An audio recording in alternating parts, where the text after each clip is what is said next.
Bonjour à vous, bienvenue dans Maths 119 où on s'intéresse aux droites dans l'espace et plus particulièrement à la détermination d'une droite qui serait perpendiculaire avec une autre droite, cela dans l'espace.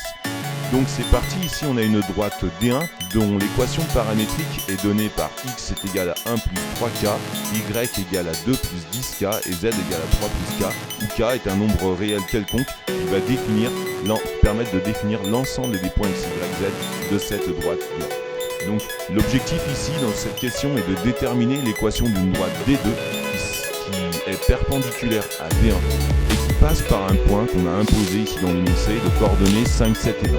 Donc l'histoire c'est de déterminer l'équation paramétrique de cette droite D2.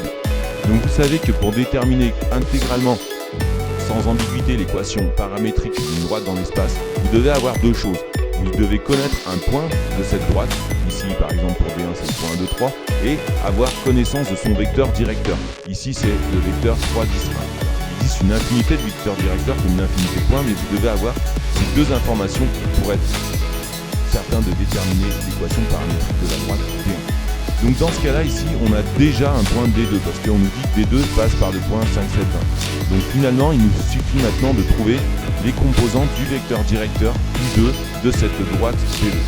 Alors qu'est-ce qu'on sait? On sait que D2 est perpendiculaire à D1, parce qu'on recherche l'équation d'une droite perpendiculaire à D1 passant par le point A. Et bien, comme D2 est perpendiculaire avec D1, dans ce cas-là, on a la condition d'orthogonalité, à savoir que nécessairement U2 scalaire U1 doit être égal à 0, puisque D1 est perpendiculaire avec D2, ça veut dire que le produit scalaire de leur vecteur directeur est nul.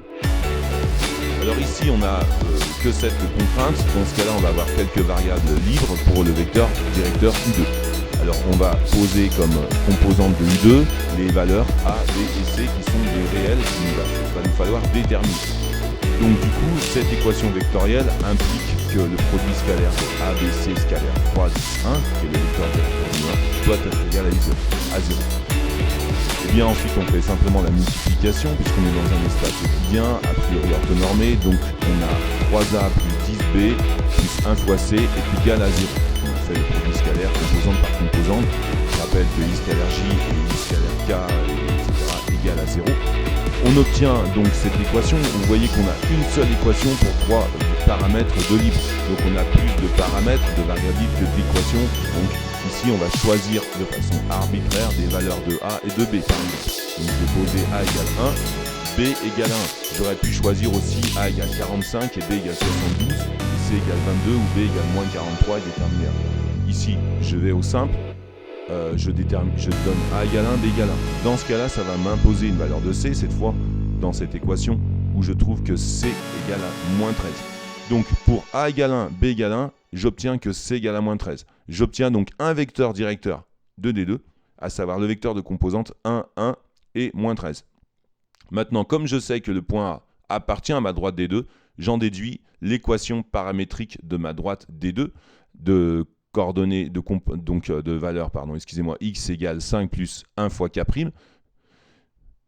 y égale à 7 plus 1 fois k', et z est égal à 20 plus moins 13 fois k', où k' est un réel, et ça me donne l'ensemble des points de ma droite D2. Au passage, je vérifie bien que le produit scalaire de U2 scalaire U1 est bien égal à 0. 1 fois 3, 3, plus 1 fois 10, 10, ça me fait 13, plus 1 fois moins 13, ça me fait donc bien 0. Voilà, j'espère que cette petite vidéo vous a plu. Mettez un petit pouce bleu et bien sûr, abonnez-vous à la chaîne pour recevoir l'ensemble des vidéos que je publie régulièrement. Et je vous dis à tout de suite.